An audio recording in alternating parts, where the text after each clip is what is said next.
नमस्कार दर्शकों, आप देख रहे हैं द न्यूज। आपके साथ मैं सृष्टि मिश्रा। पाकिस्तान को लेकर कांग्रेस नेता मणिशंकर अय्यर के बयानों के बाद लगातार खलबली मची हुई है और राहुल गांधी भी पाकिस्तान पर बयान देते रहते हैं। मुजफ्फरपुर में, बिहार के मुजफ्फरपुर में नरेंद्र मोदी ने कड़ा पलटवार किया है पूरे विपक्षी नेताओं पर, इंडी गठबंधन पर, और कहा कि पाकिस्तान ने अगर चूड़ियां नहीं पहनी है तो भैया हम पहना देंगे। बड़ी खबर इस वक्त की। कांग्रेस नेताओं पर पीएम मोदी जमकर हमला बोल रहे हैं पाकिस्तान को लेकर और कह रहे हैं कि इस देश को कांग्रेस जैसी डरपोक शासनकाल वाली सरकार नहीं चाहिए। कांग्रेस डरपोक है, बार बार पाकिस्तान के पास परमाणु बम है इसकी याद दिलाता है। अरे भैया, हम तो पाकिस्तान का जिक्र करना छोड़ चुके हैं। हमारे नेता कहते हैं कि पाकिस्तान का जिक्र करके टाइम क्यों वेस्ट करना, हमारे पास देश की प्रगति के लिए भी समय कम पड़ रहा है और हम पाकिस्तान का जिक्र क्यों करेंगे। ये इंडी गठबंधन के नेताओं के कैसे बयान सामने आ रहे हैं। ये कहा है पीएम नरेंद्र मोदी ने। देश कांग्रेस वाली कमजोर, डरपोक और अस्थिर सरकार बिल्कुल नहीं चाहता। आप अपने मोहल्ले में भी ढीला ढाला पुलिस वाला पसंद करते हैं क्या? ढीला ढाला टीचर पसंद करते हैं क्या? टीचर भी मजबूत चाहिए कि नहीं चाहिए? जरा जवाब दीजिए ना। टीचर भी तो मजबूत चाहिए ना। मोहल्ले में पुलिस वाला भी मजबूत चाहिए ना। तो फिर देश को प्रधानमंत्री मजबूत होना चाहिए कि नहीं होना चाहिए? डरपोक प्रधानमंत्री देश चला सकता है क्या? आप कल्पना कर सकते हैं, ये लोग इतने डरे हुए हैं, इतने डरे हुए हैं, इनको रात में सपने में भी पाकिस्तान का परमाणु बम दिखाई देता है। अब ऐसी पार्टियां, ऐसे नेता जिनको रात में भी सोते सोते पाकिस्तान का परमाणु बम दिखाई दे, क्या इनको देश दे सकते हैं क्या? ऐसे लोगों को देश दे सकते हैं क्या? ये कांग्रेस के नेताओं के, इंडी गठबंधन के नेताओं के कैसे कैसे बयान आ रहे हैं।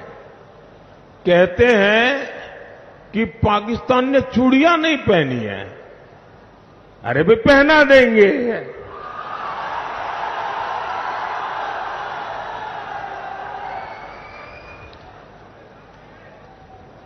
अब उनको आटा भी चाहिए,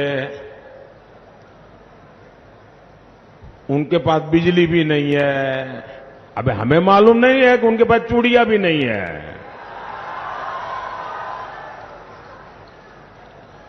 कोई मुंबई हमले में पाकिस्तान को क्लीन चिट दे रहा है, कोई सर्जिकल और एयर स्ट्राइक पर सवाल उठा रहा है। ये लेफ्ट वाले तो भारत के परमाणु हथियारों को ही खत्म करना चाहते हैं। ऐसा लगता है जैसे इंडी गठबंधन वालों ने भारत के खिलाफ ही किसी से सुपारी ले ली है। आप मुझे बताइए, ऐसे स्वार्थी लोग क्या राष्ट्र रक्षा के लिए कड़े फैसले ले सकते हैं क्या? जरा पूरी ताकत से बताइए, कड़े फैसले ले सकते हैं क्या? कड़े फैसले ले सकते हैं क्या? कड़े फैसले ले सकते हैं क्या? ऐसे दल जिनके अंदर कुछ ठिकाना नहीं, वो भारत को मजबूत बना सकते हैं क्या? मजबूत बना सकते हैं क्या? वो तो मजबूर बनाकर छोड़ेंगे। साथियों, मोदी पूर्वी भारत के राज्यों को, जो हिंदुस्तान का नक्शा देखें और सीधी लाइन बनाएं, तो जो पूर्वी भारत है, जिसमें हमारा बिहार है, हमारा झारखंड है, हमारा बंगाल है, हमारा उड़ीसा है, ये जो पूर्वी भारत के राज्य है, ऐसे राज्यों को विकसित भारत के विकास का ग्रोथ इंजन मानता है। इसलिए मैं विकसित बिहार, विकसित भारत के मंत्र पर काम कर रहा हूं।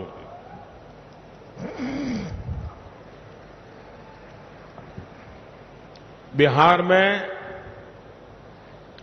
आधुनिक कनेक्टिविटी हो, लोगों का जीवन आसान बनाने का काम हो, युवाओं के लिए नए अवसर बनाने हो, कानून व्यवस्था को बेहतर बनाना हो। एनडीए सरकार हर दिशा में काम कर रही है। मोदी चारों दिशाओं में एक साथ काम करने का स्वभाव रखता है। मुजफ्फरपुर और बिहार के लोगों ने दशकों तक नक्सलवाद का जख्म सहा है। पहले की सरकारों ने नक्सलवाद को पाला, पोसा और उसका आपके खिलाफ इस्तेमाल भी किया। अपराध हो, नक्सलवाद हो, इसकी वजह से बिहार में उद्योग धंधे सब चौपट हो गए। आपको वो दिन याद है ना, जब शाम होते ही घर में छिपना पड़ता था, बाहर निकलना बंद हो जाता था। ये जो फर्स्ट टाइम वोटर है ना, वो तो उस समय पैदा भी नहीं हुए होंगे। उनको तो पता ही नहीं होगा क्या मुसीबत थी। अपने जरा दादा दादी पिता माता को पूछिए, जंगल राज की जिंदगी कितनी भयानक थी, कितनी डरावनी थी। आरजेडी के जंगल राज ने बिहार को कई दशक पीछे धकेल दिया था। ये एनडीए की सरकार है जो बिहार में कानून व्यवस्था को पटरी पर लाई है। अब नक्सलवाद प्रभावित जिले भी तेजी से कम हो रहे हैं। जब शांति स्थापित हो रही है तो उद्योग भी लौट रहे हैं, निवेश भी आ रहा है। और आप जानते हैं, जब निवेश आता है तो रोजगार के भी मौके बढ़ाता है। साथियों, कांग्रेस और आरजेडी का इंडी गठबंधन भारत को बांटने में ही जुटा है। ये समाज को आपस में लड़ाकर अपने वोट बैंक के तुष्टीकरण में लगा है। आप लोग जानते हैं ना, कर्नाटका कांग्रेस सरकार ने क्या किया, ये समझने जैसा है। कर्नाटका में कांग्रेस की सरकार है, उन्होंने क्या किया, रातों रात वहां जितने भी मुस्लिम जातियां हैं, सबकी सब 100% सबके सब मुसलमानों को एक रात में हुक्म निकाल करके, ऑर्डर निकाल करके ओबीसी बना दिया। इसके कारण क्या हुआ, ओबीसी को जो आरक्षण मिला था उसमें उन्होंने डाका डाला। ओबीसी जो है पहले वाले, उनके पास कुछ बचा ही नहीं। अब मुझे बताइए, क्या ये मॉडल हम बिहार में लागू होने देंगे क्या? आपका आरक्षण पर कोई डाका डाले आपको मंजूर है क्या? आपका आरक्षण कोई लूट ले आपको मंजूर है क्या? आपको बता दें आज चौथा चरण का मतदान हो रहा है दर्शकों। केवल और 3 चरण बच गए हैं। 4 जून को रिजल्ट्स आपके सबके सामने होंगे कि इस बार देश में किसकी सरकार, किसका पलड़ा भारी हुआ। क्या देश की सत्ता में वापस लौट रहे नरेंद्र मोदी या फिर कुछ बदलाव होने वाला है। और इसी बीच आपको बता दें पाकिस्तान प्रेम को लेकर नरेंद्र मोदी ने खरी खोटी सुनाने का काम किया है। इसके साथ में आपको बता दूं आरजेडी सांसद मनोज झा ने पीएम मोदी पर और इलेक्शन कमीशन पर ही सवाल उठा दिए। इलेक्शन कमीशन को ट्विटर पर एक्सपोस्ट पर टैग करके मनोज झा ने लिखा है कि नेटवर्क 18 को दिए गए साक्षात्कार में नरेंद्र मोदी यहां पर धर्म के आधार पर वोट मांगने की कोशिश कर रहे हैं, लेकिन इलेक्शन कमीशन नहीं जागेगा, आपसे कोई उम्मीद नहीं है। इलेक्शन कमीशन को ऐसे दिखा रहे हैं जैसे इलेक्शन कमीशन ने बीजेपी की सुन रही है। इलेक्शन कमीशन आपको बता दें चुनाव आयोग सबका है और चुनाव आयोग निष्पक्ष तरीके से हर जगह चुनाव करा रही है। अलग बात है बंगाल में हत्या हो गई टीएमसी नेता की, लेकिन बता दें आपको बंगाल की तो यही स्थिति रहती है, वहां ममता के पुलिस फेल है। और इधर आ जाइए आरजेडी सांसद मनोज झा ने इलेक्शन कमीशन पर सवाल उठाते हुए कहा है कि आपसे कोई उम्मीद नहीं है, यानी ये दिखाने की कोशिश है कि इलेक्शन कमीशन यहां पर निष्पक्ष नहीं है, लेकिन ऐसी बातें बिल्कुल नहीं है। आपको बता दें लगातार विपक्ष और पक्ष में पलटवार हो रहा है और इसी बीच इलेक्शन कमीशन पर बड़ा सवाल केवल मनोज झा नहीं लगातार विपक्ष के नेता उठाते रहे। अब राहुल गांधी अलग कह रहे हैं कि हम सरकार बनाएंगे तो किसानों का पूरा कर्ज माफ कर देंगे।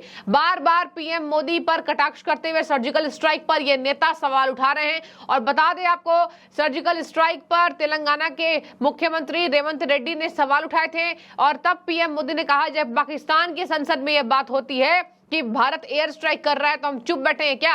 अरे रोटी चावल तो उनके पास नहीं है, अब अगर चूड़ियां नहीं पहनी तो हम वो भी पहना देंगे। एक बार मैं आपको अंत में बताती जाऊं कि क्या कहा है प्रधानमंत्री ने कहा जिसके हाथों में देश की बागडोर है इसका फैसला जनता चुनाव के दौरान करेगी। देश कांग्रेस वाली कमजोर डरपोक अस्थिर सरकार बिल्कुल नहीं चाहती है। उन्होंने कहा रात भर ये परमाणु बम का डर दिखा रहे हैं लोगों को कि परमाणु बम है, पाकिस्तान से दोस्ती करके रख ली जाइए। ये कैसी बयान दे रहे हैं इंडी गठबंधन के लोग कि पाकिस्तान से हमें दोस्ती करनी चाहिए, सुबह परमाणु बम है। पाकिस्तान के पास पहले आटा तो हो, पाकिस्तान के पास 2 वक्त की रोटी तो हो, हम उससे खुश हैं, प्रधानमंत्री ने कहा है। प्रधानमंत्री ने कहा कि इनको दिन रात पाकिस्तान का परमाणु बम दिखाई देता है। ये कांग्रेस की डरपोक सरकार है जो देश की जनता को पाकिस्तान जैसे देश से डरा रही है। उन्होंने कहा ये इंडी गठबंधन के नेताओं के कैसे बयान आ रहे हैं, कहते हैं पाकिस्तान ने चूड़ियां नहीं पहन रखी। अरे भाई पहना देंगे, इनको आटा भी चाहिए, बिजली भी नहीं है।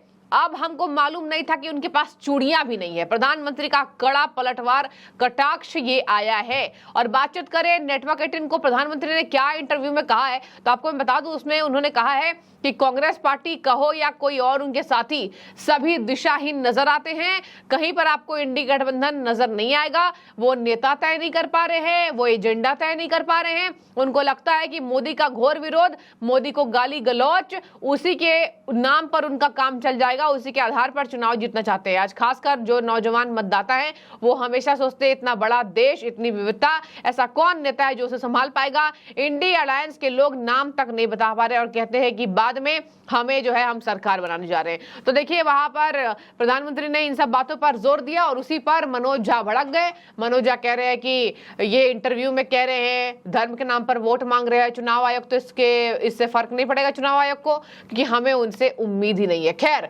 अब पाकिस्तान को चूड़ियां पहना देंगे, इस बयान पर इंडी गठबंधन को कड़ा पलटवार दिया है प्रधानमंत्री नरेंद्र मोदी ने। तो आपकी जो भी राय हो जरूर कमेंट के जरिए बताइएगा और तय कीजिए कि आखिर कांग्रेस पर यह वार प्रधानमंत्री का सटीक है या फिर आप क्या राय रखते हैं। जरूर शुक्रिया।